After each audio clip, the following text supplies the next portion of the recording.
Welcome to History Unraveled with Dr. Duncan. I'm your host, Dr. Spencer Duncan, and today it all begins.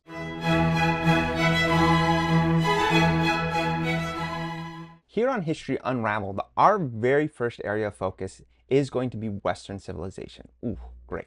We're already off to a terrible start, most notably the term Western civilization. Because if you've ever taken a history course, you know we can't use a term like that without immediately arguing about it. Historians, myself included, love to nitpick definitions, and for good reason. Categorizing history means drawing borders. Where does Western civilization begin and end? Who gets included? Who gets left out? And why do we even call it Western in the first place? Let's start with the concept of Western. Before the Western Hemisphere was discovered, from a European perspective of course, Europe appeared to be the westernmost part of the world. But even that's messy. Parts of Africa are just as far west, and historically the idea of Western civilization has changed constantly. Once upon a time, it was just Greek and Roman history. Later it expanded to include medieval France, England, and the Holy Roman Empire. Meanwhile, much of Eastern Europe, despite its deep connections to Western traditions, was often left out. Even today, we see the traces of this political and cultural divide. And let's not forget that many of the civilizations we compare to Western Civ don't have hard borders between them. The Muslim Middle East, for example, didn't just sit next to Europe, it actively shaped it. The Byzantine Empire, the Islamic Caliphates, the Slavic world, these were not just neighbors but contributors to what we now call Western civilization. The line between us and them is not as clear as history textbooks sometimes make it seem. Additionally, over time, Western civilization has also come to include regions beyond Europe, such as the United States, Canada, Australia, and New Zealand, places where European settlers established societies shaped by Western political and cultural traditions. However, we will be confined primarily to Europe itself, instead of focusing on the expansion of Western civilization into the Americas and beyond. We will look at parts of European history that have not always been included in traditional Western civilization courses. That means incorporating the Byzantine Empire, the Slavic societies, and the deep interactions between Islamic and Christian civilization. These elements are critical to understanding the full history of Europe, even if they have often been sidelined in Western Civ courses of the past. So why not just call this the history of Europe? Simple marketing. Colleges and high schools teach Western civilization courses because of an American sense of cultural continuity.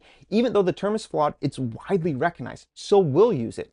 But we'll also challenge it as we go along. Western civilization is a concept that has changed over time, and we'll do our best to explain its evolution. That means this channel will focus on the history of Europe, including parts that often get left out, but I won't spend much time on North America. I'm so sorry, America. You have plenty of your own historians and YouTube channels and podcasts for that. My goal is to present a broad yet detailed survey of European history from ancient times to the modern era, while always keeping an eye on the big picture. Now let's talk about the second word in Western civilization, because if you thought Western was problematic, civilization is no better. The word civilization comes from the Latin civitas or coitus, it depends on who you're asking, meaning city. Originally, it referred to societies organized around urban centers, but over time, it took on a new meaning, one that implies a hierarchy of progress. Calling something a civilization suggests that it reached a certain level of cultural or social development. That's dangerous because it often leads to generalizations and stereotypes and assumptions about superiority. The truth is that civilizations are incredibly diverse. Within any civilization, Western or otherwise, there's as much variation as there is between civilizations. Western civilization includes monarchies and republics, democracies and dictatorships, Catholicism and Protestantism, atheists and polytheists, capitalists and communists. The idea that Western Civ is one thing is simply false. It's a constantly shifting collection of cultures, ideas, and contradictions. That said, we will begin with the strictest understanding of the word civilization as we consider the development of cities and the consequences of city building on the trajectory of human history. Our first videos will track the earliest city building civilizations, and so we will start outside of the borders of Europe because the emergence of urban centers fundamentally changed how humans lived, impacting economies, governance, social structures, and even the environment. However, as we progress through history, we will also keep an open mind about re-examining the concept of civilization itself. How has it shaped our understanding of progress? What voices and perspectives have been excluded from this narrative?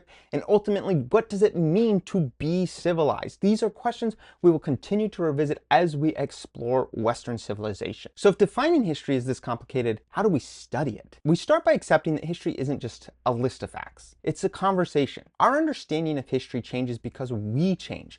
New sources make new perspectives, and new questions reshape how we interpret the past And that is a good thing.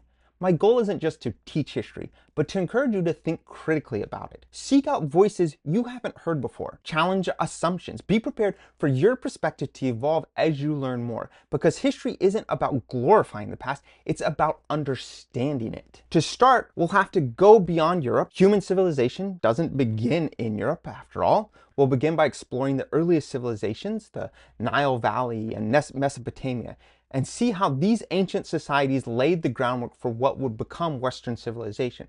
From there, we'll move forward, tracing the development of culture, politics, religion, and society over thousands of years. And as we go, I promise to keep one thing in mind. History is complex, and it's rarely as simple as we'd like it to be, because people are complicated, and that is okay. One final thing before we dive in. As we study civilizations, there's a tendency to compare them, to rank them even.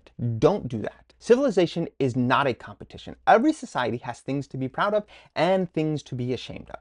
Slavery, systemic racism, misogyny, genocide, these are as much a part of Western history as democracy, the Renaissance, and the Enlightenment are. You are not responsible for the sins of the past, but you are responsible for studying them, acknowledging them, and learning from them. We often hear that history is written by the victors, but the study of history gives us a chance to amplify voices that were overlooked, to see the full picture, not just the parts we like. If we want to have a better future, we need to be honest about the past. And I look forward to helping you better understand the past in hopes of helping us to create a better future. If you're enjoying this content and want to help keep it going, consider joining my Patreon. Researching, writing, recording, and editing these videos takes a lot of time, and your support makes it possible. As a patron, you'll get access to exclusive content, behind-the-scene updates, and early releases to my videos. Whether you're a student looking for extra resources or just someone who loves history, your support helps make this channel the best it can be. Check out the link in the description to visit my Patreon page.